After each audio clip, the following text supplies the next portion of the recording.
Ladies and gentlemen, thank you very much for joining us this edition of Leap Project. I am your host, Rex Bear, and tonight's guest is Stephen Dinan, a noted social entrepreneur and visionary political strategist, founder and CEO of the Shift Network, a leading global provider of online transformational courses and trainings. He was previously a senior staffer at the Institute of Noetic Sciences, where he was the driving force behind the Shift in Action program, and at the Eastland Institute, where he directed and helped to create the Center for Theory and Research, which is a think tank for scholars, researchers, and teachers to explore human potential frontiers. A graduate of Stanford University, he also holds a master's in East-West philosophy from the California Institute of Integral Studies, member of the prestigious Transformational Leadership Council and Evolutionary Leaders Groups, and the author of Radical Spirit spiritual writings from the Voice of Tomorrow. Also, his most recent work, Sacred America, Sacred World, Fulfilling Our Mission in Service to All. We will be discussing that today. Also, make sure to go to leakproject.com for exclusive content, updated daily. Stephen, thanks a lot for joining us here at the Leak Project. How the heck are you? Great. Well, I'm somebody who, I grew up in the Midwest. I moved to California. I became very committed to the path of personal growth and spiritual transformation and really exploring the leading frontiers of consciousness. But in that whole exploration, it really became clear to me that until we evolve our society, evolving our consciousness just isn't going to get us to where we need to get. It's like we need to actually apply the more enlightened principles in how we do our politics and how we make our decisions and how our vision for what America can become.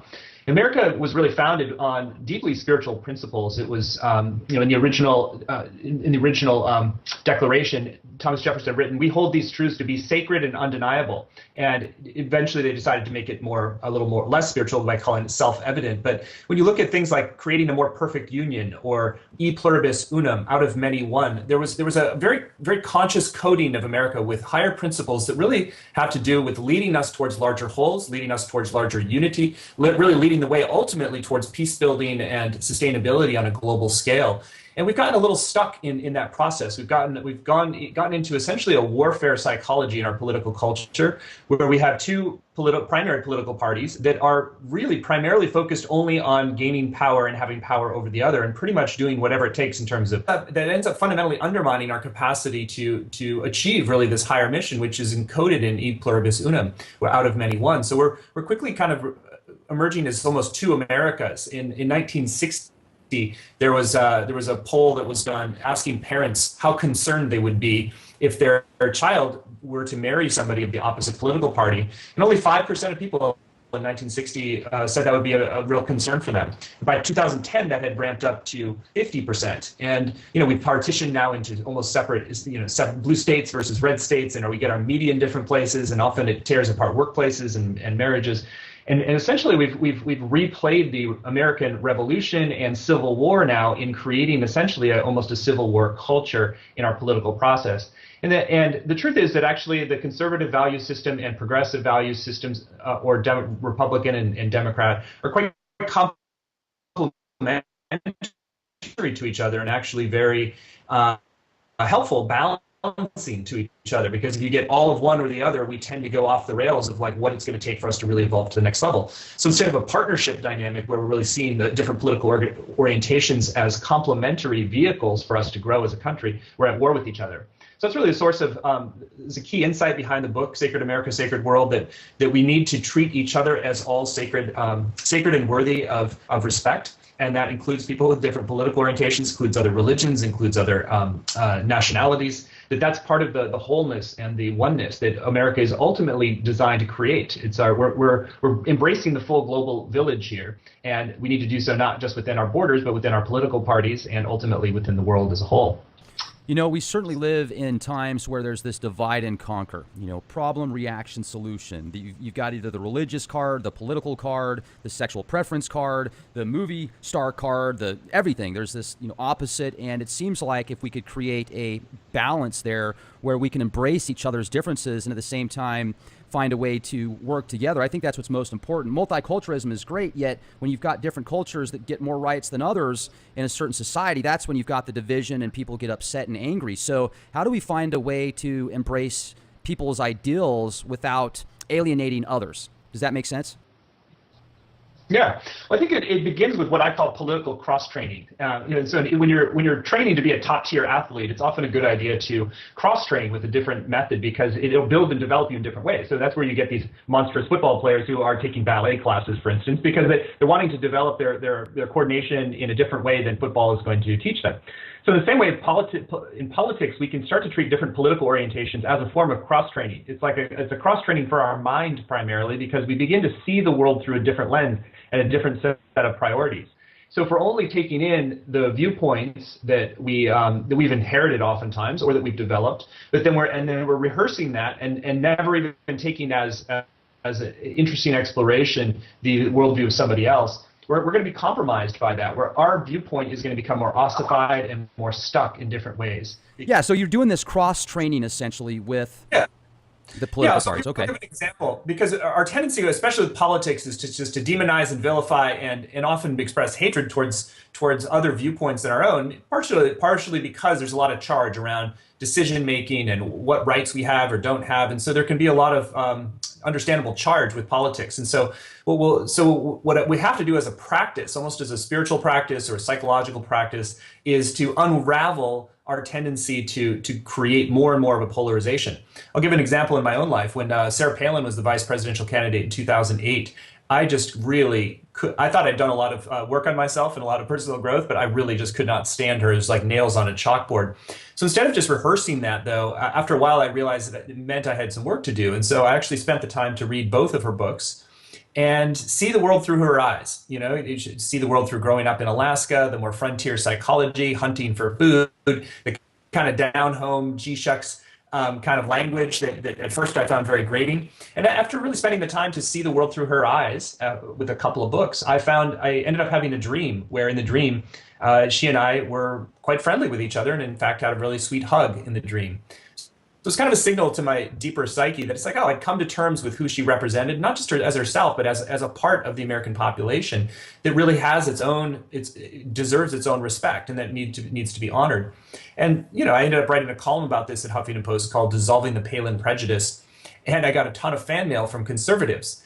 And what it did is it kind of helped to open the door to a different kind of relationship with conservatives. I still consider myself a progressive, and I do vote and contribute in alignment with that. But I also find that oftentimes listening to conservative critiques is very helpful in understanding why, how change can happen. Understanding, for instance, how conservatives view certain progressive changes as an assault on their sovereignty in different ways. And so what I think that it's allowed me to do over time is to start to create more of a deep sense of respect and learning from conservatives, especially because it's like each value system has its own kind of training.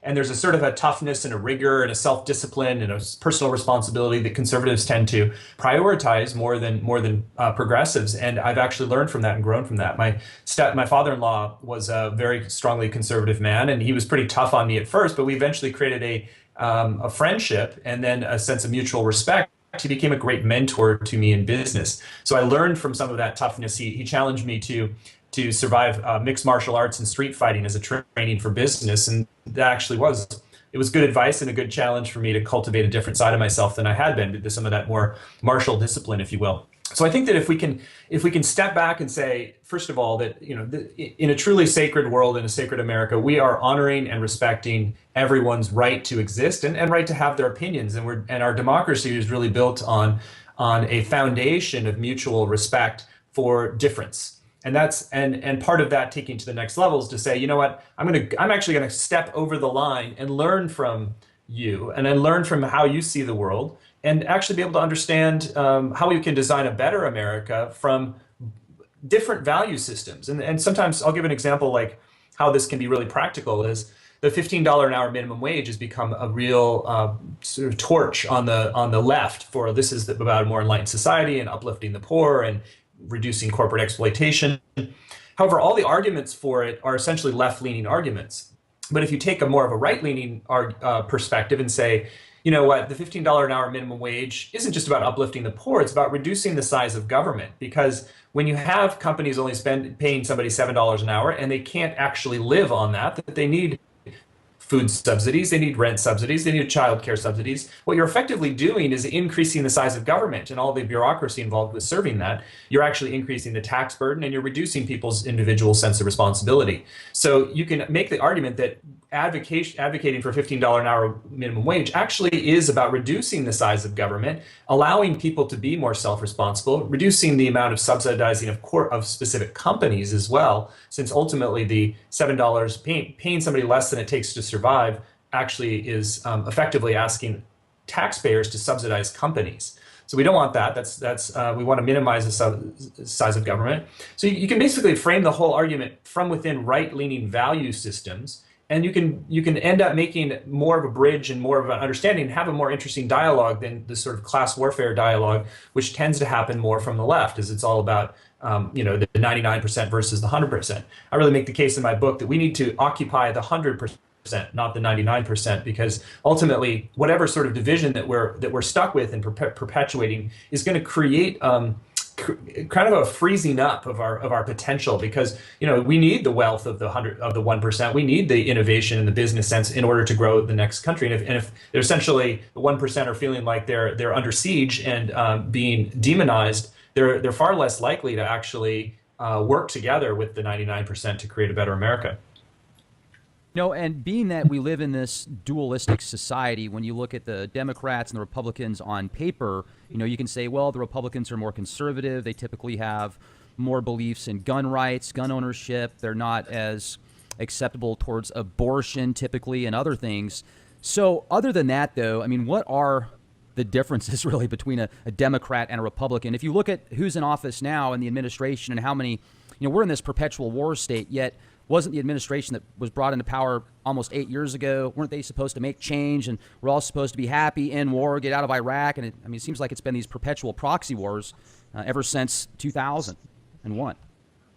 Yeah, well, I'm not as much of the school that there's no difference between the two parties. What I'm interested in is understanding it from a deeper level. Like, first of all, why have we constellated into this binary system? And I think George Lakoff's analysis that the Republican Party is more sourced from what he calls the strict father archetype, and that the Democratic Party is more sourced from the nurturing mother archetype. So there's a predilection, I would say, towards a more masculine pattern of being and more masculine decision making, and more focus on the protector versus the nurturer. The protector wants more defense, wants more rule, like more respect for the rule of law.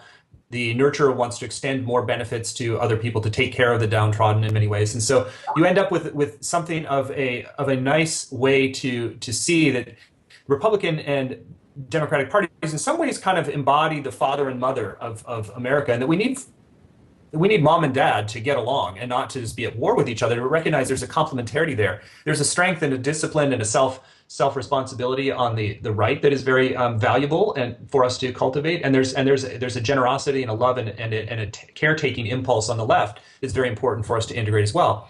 Now that shouldn't, like, if the two primary parties can be in better relationship with each other, and that not just on the national level, but really on a personal level, it hopefully also creates the more space for a diversity of political perspectives that can help to juice the engine of evolution more. I mean, we've seen Bernie Sanders this year coming in with more of a kind of a neo-democratic socialist vision, which has been outside of the mainstream, but actually now we're realizing there's a far more people who believe in many of those principles. And same with the Green Party. We're also seeing the resurgence of the Libertarian Party, which has another set of philosophies. So this diversity of political orientations can be very helpful and growthful for our country to embrace, as long as, like, the primary polarity, the sort of the Republican Democrat, slightly more masculine, slightly more feminine kind of way of dealing with our national laws are more in balance and harmony with each other, then we have like a more of a diversity of opinions about what we need to do. And so part of my theory around, like what you mentioned, the perpetual war state, is that we have had a political culture that has been built too much around the sort of like a hyper masculine and more violent culture, which is where we need to bring in more feminine force, if you will, into the political process, which can be through more women political leaders, which is great and I support, but it can also be through men being more open to a different kind of dynamic, a more collaborative dynamic as well. And it's not that one is right or wrong, but it's more like the balance between them is really important, so that we have the culture of politics be balanced in a masculine and feminine way. And then that makes it less of a martial, oppositional, war kind of torn culture. And it makes us less likely to be engaging in unnecessary aggression overseas as well. Because as America comes into balance with more feminine and in balance and harmony and respect with the masculine, then we end up with, I think, really being able to better fulfill our unifying mission for the planet, rather than being perceived as sort of essentially a very aggressive, more militaristic empire, which ultimately is going to get very expensive for us and undermine trust around the world and result in a diminishment of our overall standing in the world. So, you can only, when we're 5% of the world's population and spending, half of the world's expenditure on military, that has to hurt us eventually, because the world will eventually exceed us economically, and then if we're spending so much of our time and energy on military, then we're ultimately going to undermine our strength. So we need to kind of have a balance between the military expenditures and the investments in what allows us to really go to the next level. And I'm reading through Sacred America. If you could talk to us more about what you actually mean by Sacred America. And I just want to say one thing real quick. When you look at these giant conglomerates and corporations, they seem to profit off of sweet poisons. You look at companies that put in aspartame, genetically modified crops into the food supply and the cereals. I saw somebody take a box of cereal once, put it in a blender with a little bit of water, and essentially he was able to pull up about a quarter-sized amount of iron that literally stuck to a magnet from breaking down cereal. I mean, this stuff's just nasty out there, and it seems like, it's terrible. I could go on for 10 episodes about the food stuff, but basically, make a long story short, you look at what goes on at the top levels, and you can go buy a soda pop with 30 chemicals in it that's half the price of a soda that's got 4 chemicals in it. It's like, how does that work, And how do we get to a society that is more prone towards keeping balance and making profit off of helping others, creating food that is good for you, wholesome, not coming in from China next to toxic waste dumps where they drop a bunch of plastic off and burn it next to it. I'm just using that as an idea, because obviously I think the Sacred America is probably more of a balanced approach where people become healthier, not profiting off of dark ecstasy, essentially. Essentially, yeah. I think that, one of the things that's sort of absolutely essential is for us to create the framework for capitalism to succeed, because it is a great engine for innovation and newness. I mean, so we want capitalism to reach its highest level, and what I call enlightened business is, we've done a whole summit on enlightened business. So capitalism can be a great engine for the good, but basically if you don't have the right incentive structures, it can lead to more and more exploitation. So you have to set the framework well, meaning that we prevent some of the abuses that can happen, like child labor. We got rid of that. We got rid of slavery.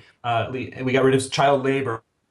And now we have our own versions of that, which is part of what you're pointing to, is if you can produce products that really are filled with crap that aren't good for people, but market it well and sell a lot of it, and it's cheaper than doing it with quality ingredients. Right now, companies are incentivized to do that.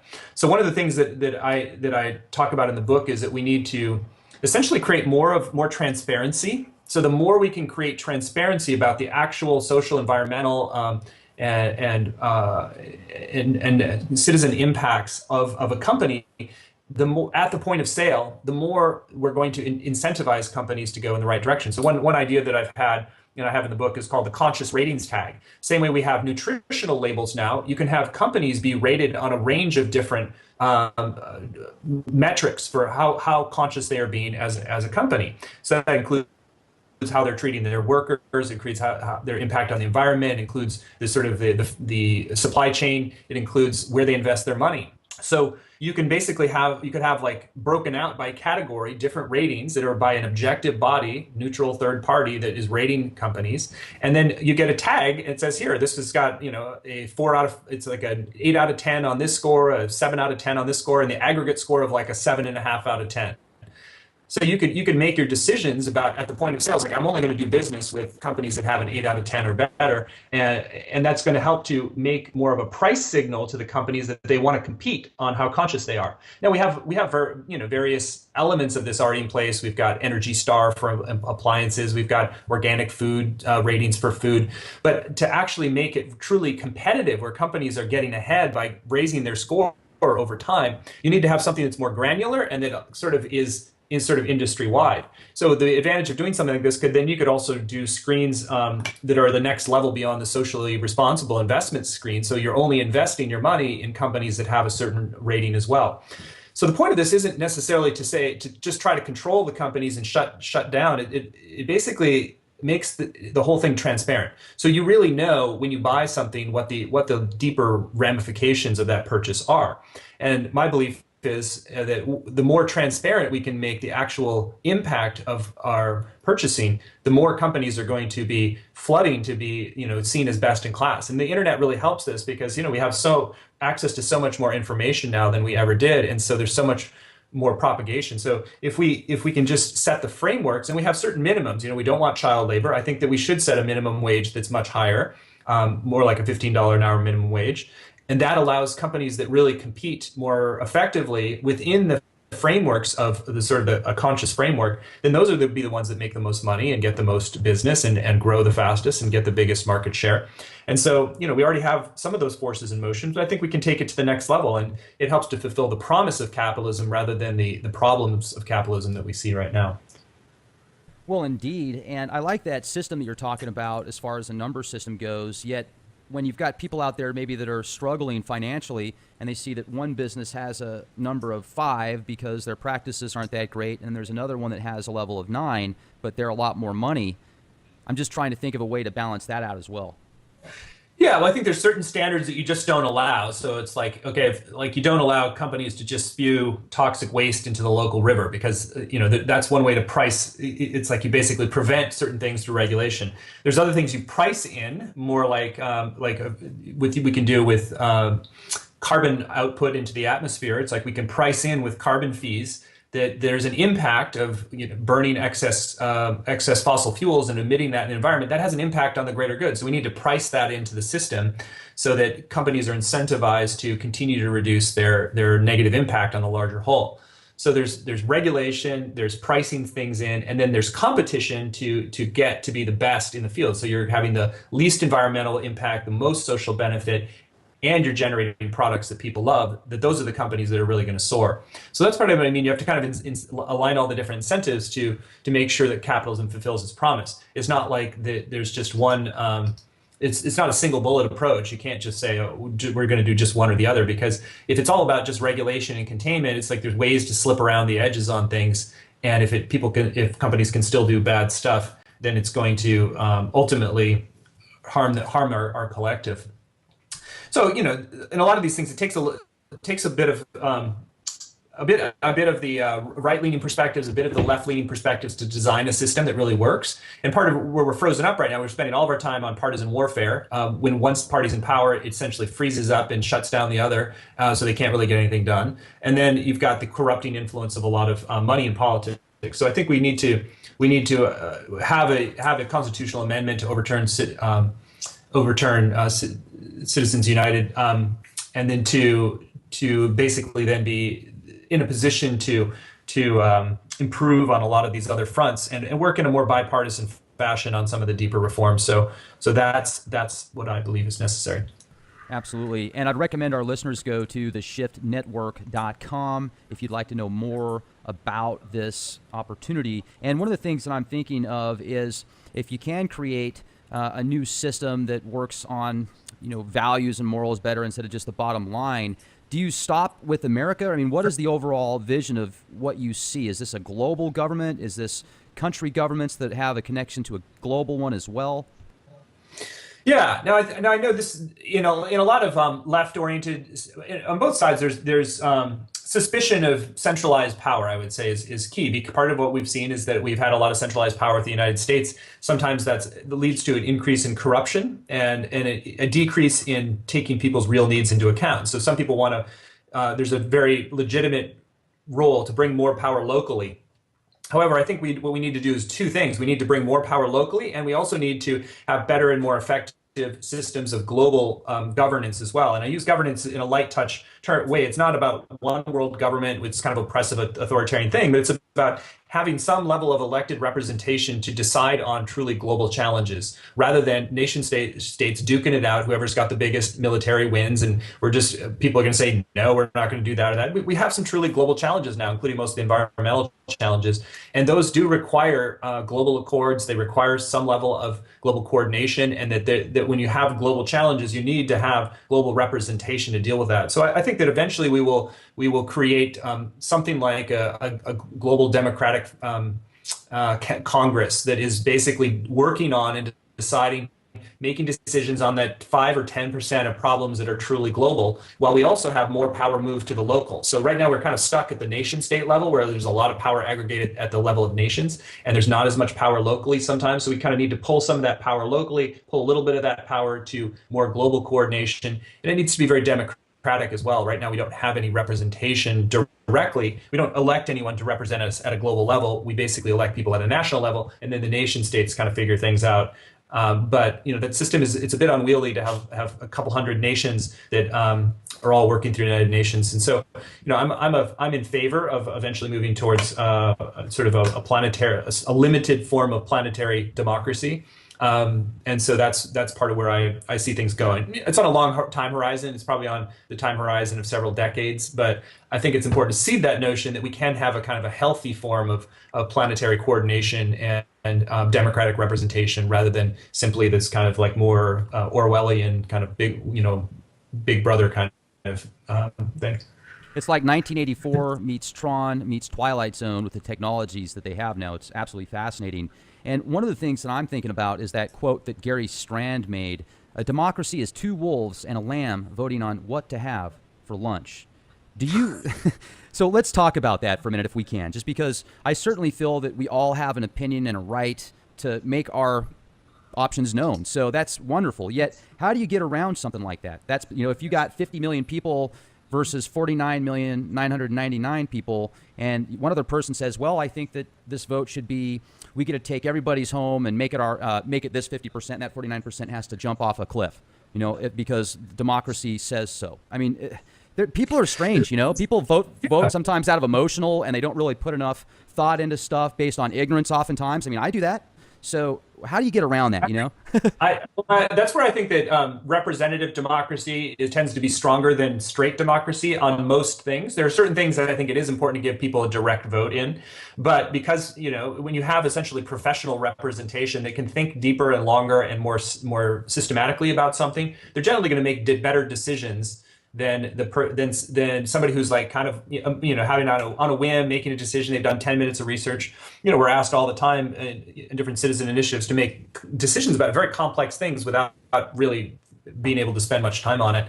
So I think that overall, if you can get rid of the corruption factor of money in politics and the lobbying force, and there's a lot of different reforms that are necessary to do that, to essentially have the wisest, most selfless, most public interested people who are thoughtful be elected into positions where they're really thinking deeply about what are the best policies, what are the best structures, what are the best frameworks. Those people are generally going to be making better decisions than a kind of a straight up democratic vote, and also putting in place certain protections. Like the United States, we definitely, slavery would not have been outlawed with a straight democratic vote. There's certain societal advances that are required to happen more from a minority first. We probably would not have had gay marriage legalized when we did if it was just left up to the public, which was largely opposed to different gay rights for a long time. And so there's a democratic component that's necessary, but sometimes there has to be a championing of rights and a protection of minorities, minority populations from a tyranny of the majority as well. And so, I think that we have to be realistic about that. That representative democracy is generally going to be better so long as we can prevent some of the corrupting influences. And on certain really key issues, I think it is appropriate to get a litmus test on the larger public. Now, one way you can actually create a balance of the two, which I think would be very interesting to consider as we move into a more planetary era, is we're getting close to the time when we have 100% of people have internet access through smartphones. It's probably, by 2020 or so, we're going to be in the 80 to 90% range globally. So what you can have is a system where you could actually require companies that have telecommunications devices to have a voting app installed, and you could take a finger, get a finger on the pulse of what all of your constituencies are thinking. So let's say you've got 10 million people in your state, you're a senator, then you could basically say, here's a really crucial vote. We want to get input from our constituency on this, and it's going to show up as share your opinion today. So you can take a kind of instant poll of your entire constituency.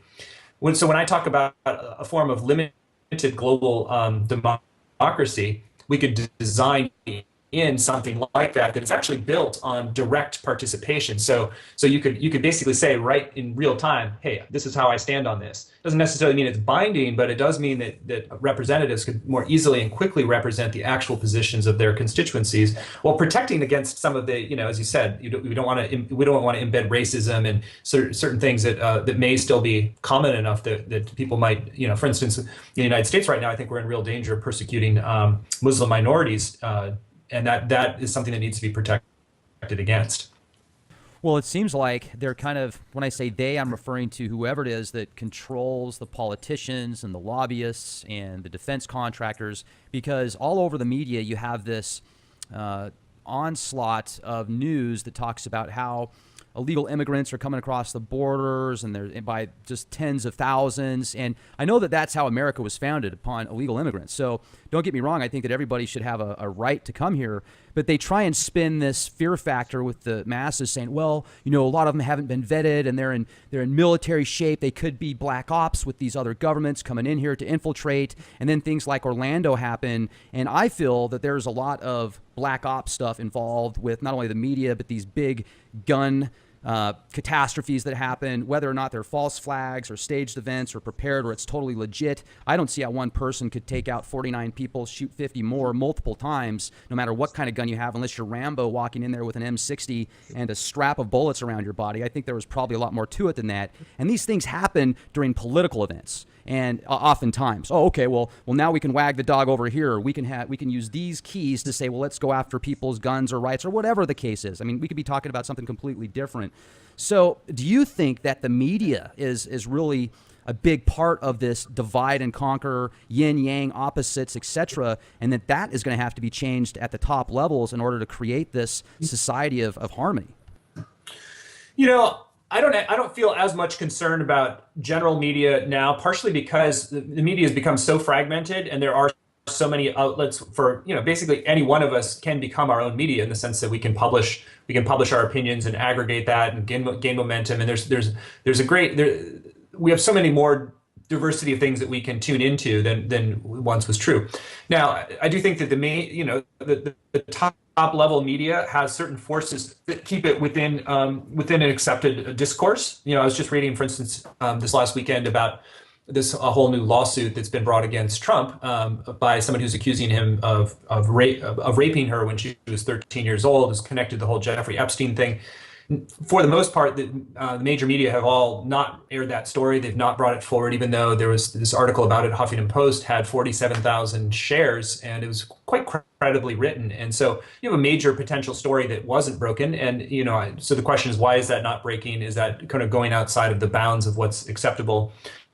And so I think that there's certain boundaries that are set about the kind of acceptable discourse, some of which may be helpful, some of which may be preventing even deeper stories from breaking, like you're pointing to.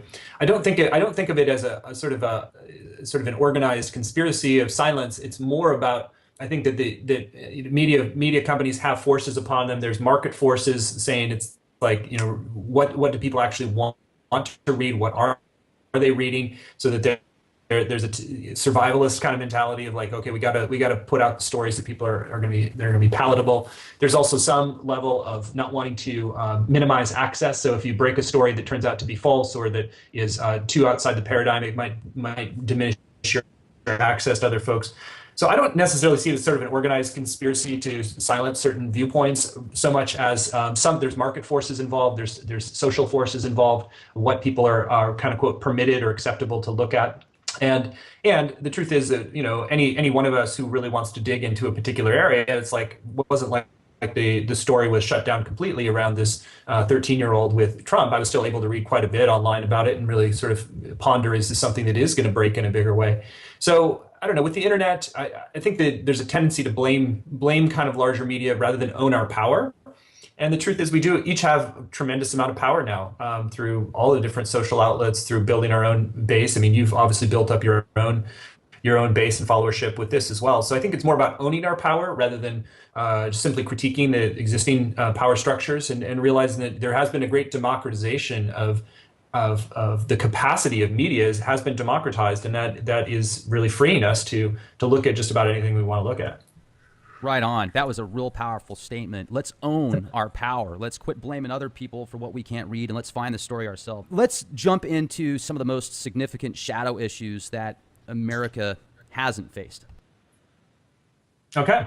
Well, I think that, I really feel like it's important that we go deep to the roots. And, I think the ultimate roots of America's problematic aspects all kind of come back around to really a certain level of kind of destruction, like a destructiveness that was built into who we were. And so we this country was founded.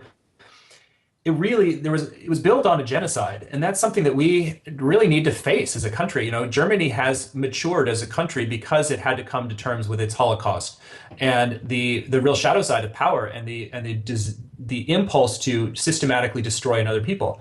Now, America doesn't think of ourselves that way, but we really have an equally sized and equally destructive genocide that we haven't looked at. And with the indigenous peoples, when settlers first arrived on the shores of America, there were over, some people say 18 million, some people say 14 million, but at least in that 14 to 18 million range of inhabitants of our country, of indigenous peoples, through, I think, 90 plus nations. There was a lot of nations and a lot of, complexity to that whole thing.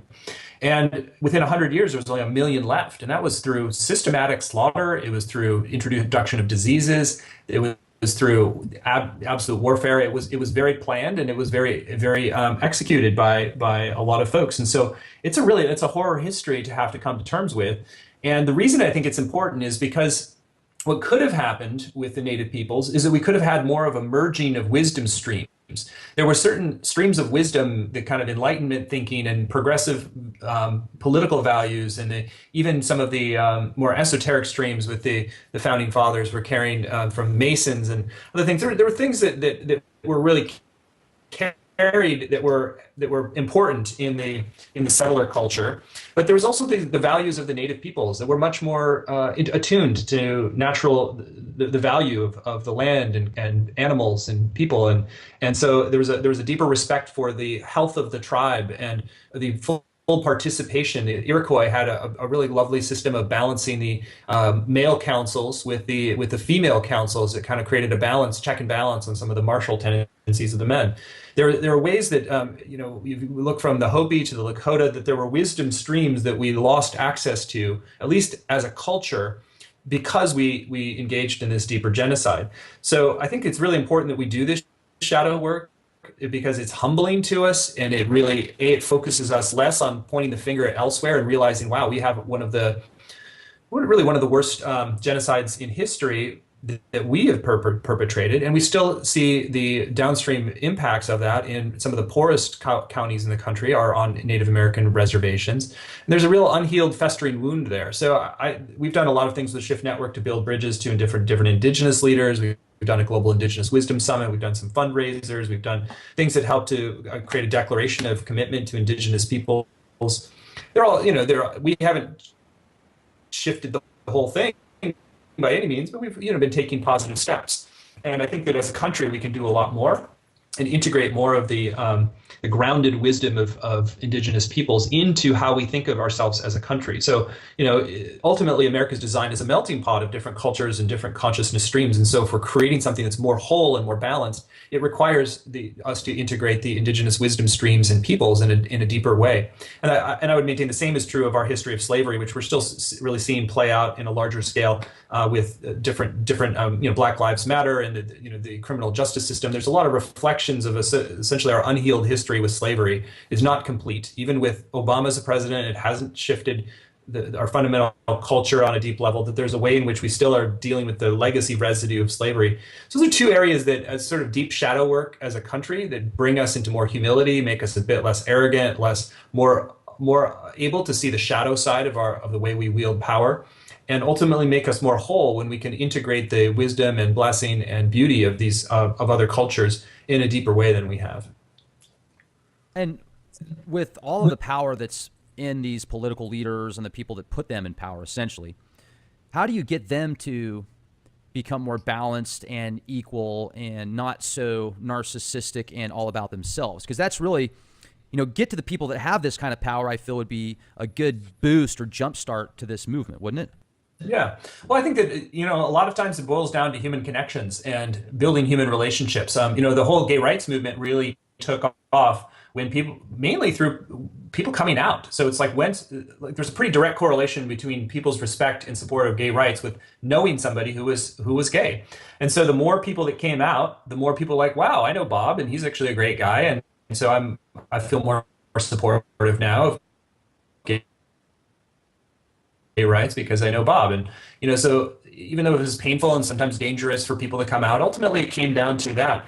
And so same thing with a lot of policy level things. The whole transpartisan movement that I'm a part of is about building bridges across divides. So I'm going personally to Cleveland in 2 weeks to be part of the Democratic or Republican National Convention. I don't have access to the actual convention, but I want to be there. And part of my goal is not to make protests. It's to build allies and friends. I don't have as many friends who are high-level Republican leaders, and I would like to build that, not because I want to become a Republican, but because I feel like that level of personal connection is part of what softens divides and allows for collaborations. I've talked with one leader who was the founder of the Log Cabin Republicans about doing events together around Sacred America, Sacred World. And then I'm going to go to Philadelphia and be part of things in Philadelphia. And then we're doing a big American Citizen Summit online. So the more we can actually think about how can we build a bridge. So I did that with Sarah Palin. I was mentioning, writing the Huffington Post article. I don't have a personal connection with her yet, but I'd be happy to have a personal connection with her because it really takes that human touch to begin to soften opinions, and that's where this polarization and protest kind of energy can really work at loggerheads. Because when people feel like they're hated or misunderstood, or they tend to pull their tentacles in, and they don't want to work together with folks. So that's where the Occupy the 99% movement might have been a kind of a feel good in many different ways to sort of rise up and take a stand on this, but it probably didn't shift too many people in the 1% into being allies. There's a tendency to kind of like sequester off more. So I'm more interested in building bridges across divides, and the reason is that it's like you can speak into somebody's deeper listening, because the vast majority of people really want to be good people, and they may be stuck in systems that are very difficult to change, and they actually need our help, whether that's the government or large corporations. If we can be allies to them and to find the place where they do want to make change, they do want to leave a legacy, they do want to have an impact, that's ultimately going to be better than just shouting them down and demonizing them in different ways. So you look at some of the people like Mark Zuckerberg has pledged 99% of his wealth to major philanthropic endeavors, or Bill Gates. That's what we need. We need the 99%, or we need the 1% getting really serious about change, and it doesn't happen as much through stick as it does through building human connections and creating new opportunities. So it's like, can we embrace somebody who's in the wealthy class, and through that personal connection point and a sense of to call them into their higher service and their higher destiny, because it actually makes people feel better. Nobody really likes to be vilified and outcast. It's more like, they've got an important piece of the equation. They happen to control a lot of the wealth and the money in our country, and we need that to really fulfill our purpose. So to more woo them rather than try to like overthrow them, I think is ultimately the task. Right. And for those that have an opportunity to listen to this broadcast, I'd strongly recommend going to sacredamerica.net if you'd like to pick up your copy of Sacred America, Sacred World, as well as StephenDinan.com. Now, we talked earlier about the Constitution for a minute, and you said you think that there could be an amendment there. What is your thought of the Constitution? I think that I like what Thomas Jefferson said, is that, it's basically that human society has to evolve with the changing times, and that he thought originally that it might be a good idea to have a new constitution every 30 years with each new generation, because the challenge is any big system is how to optimize it to preserve what's been good and to allow growth to go to the next level. So big companies have this problem all the time, is that they start to become ossified and stuck in ruts, and they've been doing things one way for another, and then they get knocked off by the young upstart companies that are like more innovative, more nimble, and actually change with the market conditions. So anytime you got a big structure, you gotta have like you gotta have forces that really preserve the best of what's worked, and then other things that like get rid of the old. So Cenk Uygur, who has been leading Wolfpack, which is focused on the constitutional amendment to get the money out of politics, says, every generation pretty much since our founding has gotten one constitutional amendment passed, and this needs to be ours. So I think that if we say that we have to hold this tension between truly honoring the genius. There's a great genius that was embedded in the Constitution, a great design in many ways. And it was 230, or what was it, about 230 years ago at this point that was done, maybe 235. And it was, there was no internet. There was, our world is so vastly different now that you basically have to keep evolving the structure.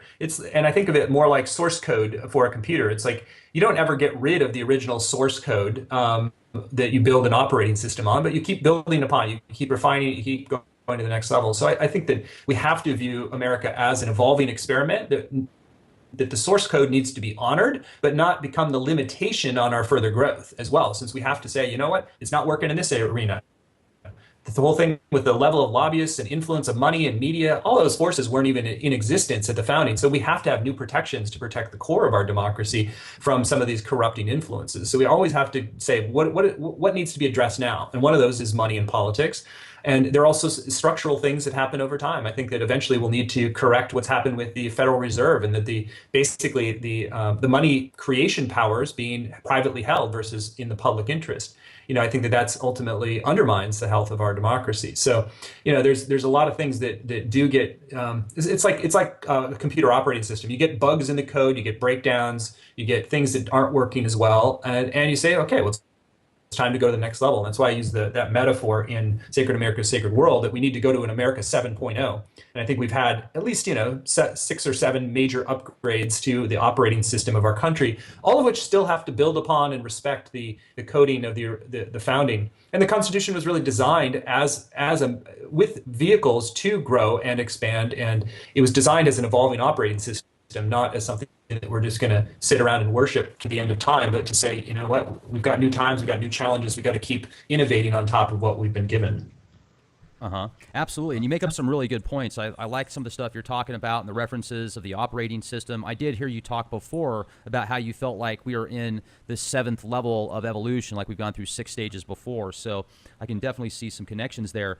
And I'm also wondering, let's say that this year Hillary Clinton wins the presidency, and do you think there would be a big difference if she makes it in office versus Trump? Or do you think that either way, the world's still going to turn a certain way, and the outcome of America will be pretty much the same? No, I believe there will be a very large difference between a Hillary presidency and a Trump presidency for a variety of reasons. But I think that in many ways, I don't want to be in the mode of vilifying Trump. There's a lot of things that I can admire about him, but I do feel that he's in many ways an embodiment of what we're outgrowing rather than what we're moving into. And I think that we need to honor that. We need to honor the strong masculine, the kind of the business empire builder, and the person who's the truth teller and kind of a tough guy. But I think that ultimately we live in a different world now than Trump can really demonstrate mastery of on a political level. We live in a more interconnected, globalized world that requires not an autocratic decision-making style, but someone who's really taking into a lot of different lines of feedback and intelligence who knows how to kind of work those levers of power in a more nuanced way. And I think that Hillary Clinton has really developed those skills over time as in her various roles. And so she's going to have a greater sophistication for how to understand how to work the levers of power of Washington as it exists than somebody who's basically been an autocratic business guy who's built around his own business, his own branding. So I do think that there would be huge differentials. And I do think that Trump would be far more likely to get us into some global wars than Hillary as well. So that said, I do think that it's important to champion what we want to see without making the other person evil or wrong.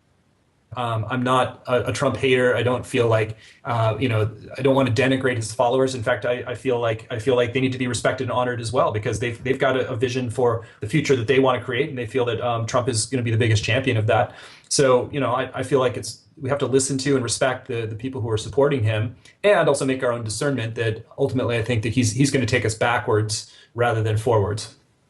And if you look at the Benghazi scandal that's really been plaguing Hillary and her campaign, what is your thoughts on that, just real quick? And do you feel that will affect her outcome of becoming president?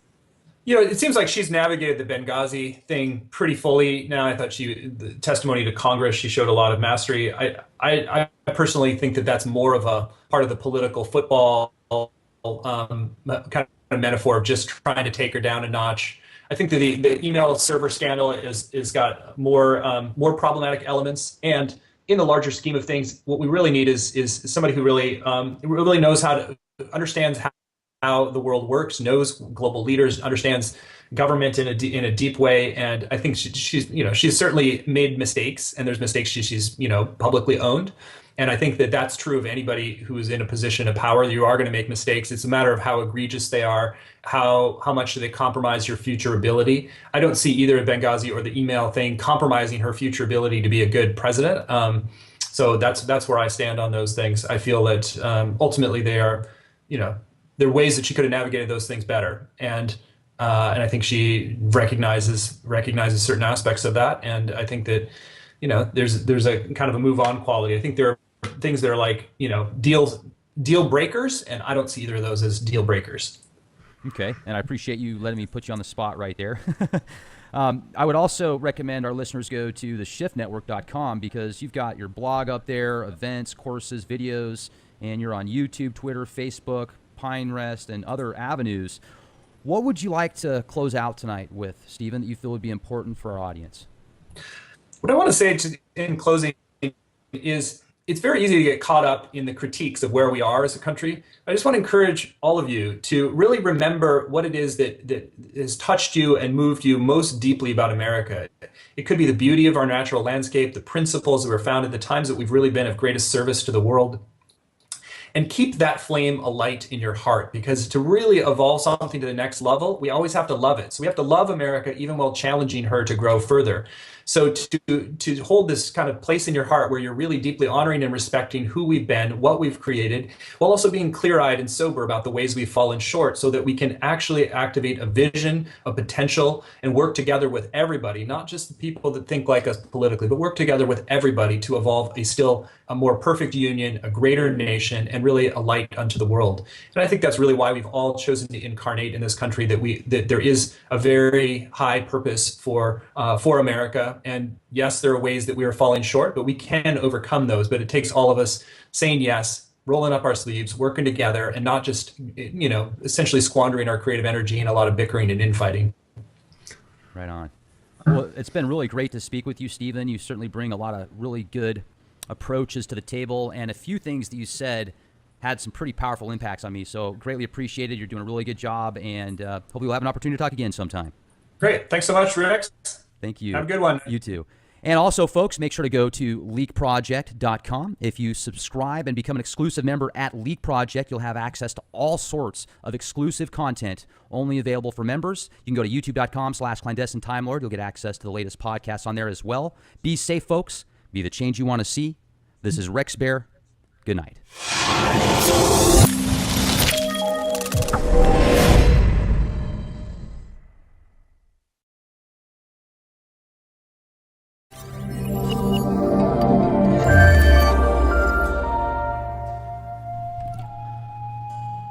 Ladies and gentlemen, thank you very much for joining us this edition of Leak Project. I am your host, Rex Bear, and tonight's guest is Stephen Dinan, a noted social entrepreneur and visionary political strategist, founder and CEO of the Shift Network, a leading global provider of online transformational courses and trainings. He was previously a senior staffer at the Institute of Noetic Sciences, where he was the driving force behind the Shift in Action program, and at the Eastland Institute, where he directed and helped to create the Center for Theory and Research, which is a think tank for scholars, researchers, and teachers to explore human potential frontiers.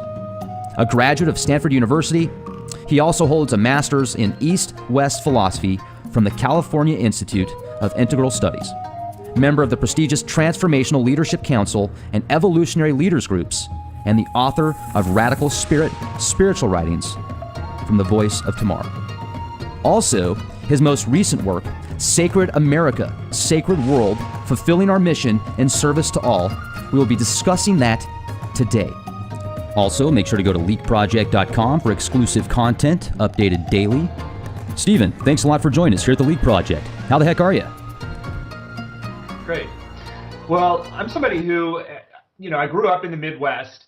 I moved to California. I became very committed to the path of personal growth and spiritual transformation and really exploring the leading frontiers of consciousness.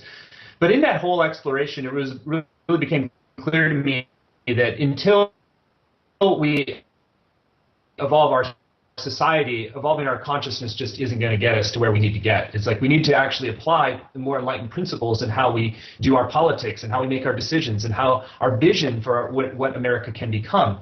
America was really founded on deeply spiritual principles. It was, in the original Declaration, Thomas Jefferson had written, "We hold these truths to be sacred and undeniable." And eventually, they decided to make it a little more less spiritual by calling it self-evident. But when you look at things like creating a more perfect union or e pluribus unum, out of many one, there was a very, very conscious coding of America with higher principles that really have to do with leading us towards larger wholes, leading us towards larger unity, really leading the way ultimately towards peace building and sustainability on a global scale.